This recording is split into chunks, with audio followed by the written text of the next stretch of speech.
प्यारी प्यारी शर्ट सुनने की बड़े प्यार से कहना जी धन्य रंग का साथ संगत। हम शास्त्र में नहीं ढूंढते, बल्कि शास्त्र का सबसे बड़ा किताब खुला हुआ मालिक का है।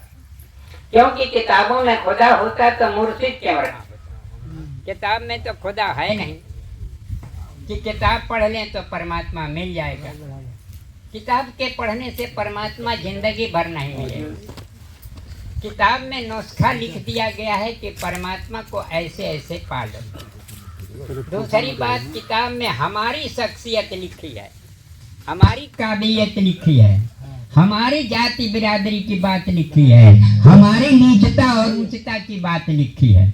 तो दास इस किताब में सिर्फ अपने को खोज लिया, इसीलिए मैं अपना बात रखता हूँ और बाकी किसी का नहीं।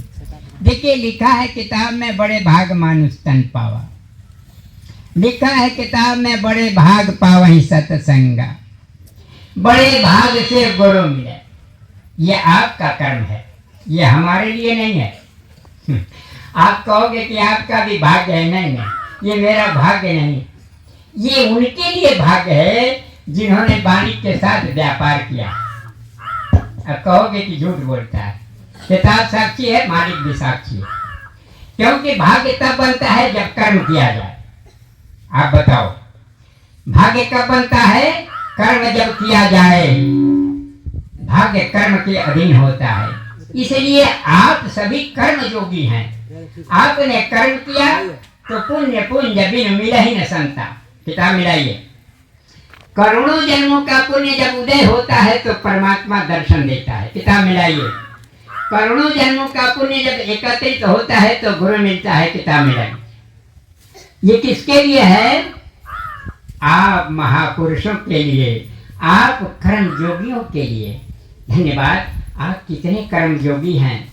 आपके कर्म का ये परिणाम है कि आप जो है इस स्तर पे आपको परमात्मा मिल गया, आपका शरीर भाग्यशाली मिल गया।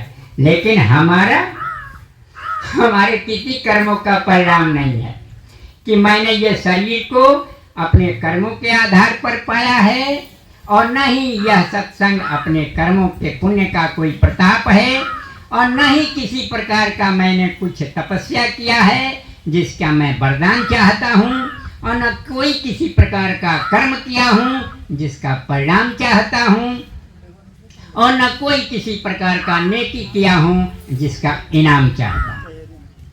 मैंने पहले से ही जन्म से भीख मांगी थी। पन्ना उलाटो। मैं पहले जन्म से, जब मैं इस दुनिया में आया तब से मैं जानता हूँ अपने को कि मैंने गुनाह किया था और मैं नीच था। तो परमात्मा ने कहा, कबहु कृपा कर नरतन देही, अदेतई सबिनु हेतु स्नेही। ऐ मेरे मालिक, क्या तूने हमारे पर दया किया? जैसे एक कुत्ते को कुछ देख फेंक देता है टुकड़ा, सभी को आमंत्रित करता है और उनके मजदूरी के हिसाब से उनकी सेवा करता है, पर जब दया आ गई परमात्मा को तो हम जैसे नीच, अन्यायी, कुटिल, कामी और अधोगति को जाने वाला नीच पुरुष बनाया। अभी लिख लीजिए, देख लीजिए। चित जल पावक गगन समीरा, अपंच रचित यह अधम शरीरा। मैं अधम हूँ, आप तो भाग्य है, श्रेष्ठ है। लिखा है ना कि बड़े भाग्य मानुष तन पावा, और उसमें देवता भी आपकी गवाही करते हैं कि मानव में सबसे श्रेष्ठ आपको बनाया। लेकिन मैं भी मानव हूँ, लेकिन मैं अधोगति, मैं अधम हूँ उसी मानव में। किताब खोल के देखिए। सुपचित्रात कोल कलवारा, अते वरनाधम तेल कुम्हारा। हमको अलग कर दिया है।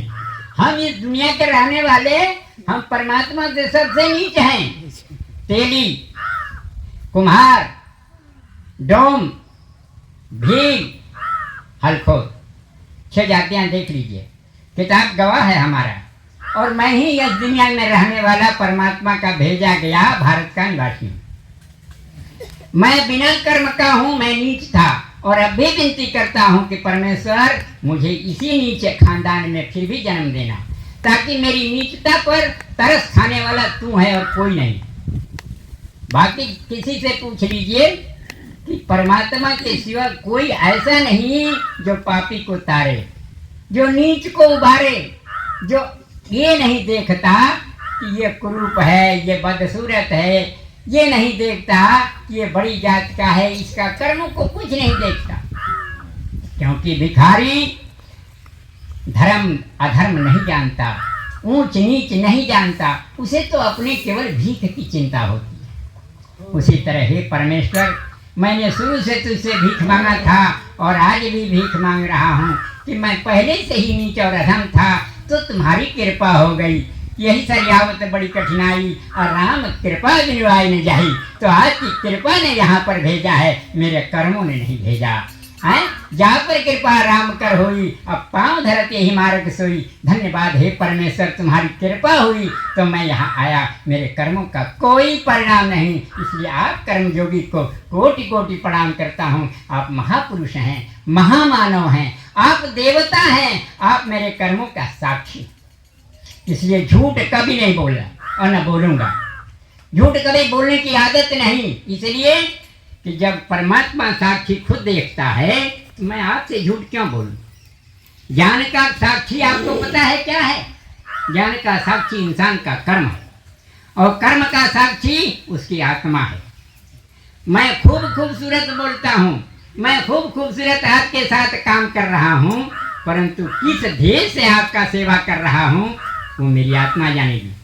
बदले की भावना से कर रहा हूँ या किसी छल कपट से मैं आपको खिला रहा हूँ, या मैं पैसे की कीमत लगा रहा हूँ, या दौलत के अहंकार में मैं आपकी सेवा कर रहा हूँ, या अपने कमाई, अपने दौलत, अपने महानता का प्रदर्शन कर रहा हूँ, ये तो तुम जानोगे।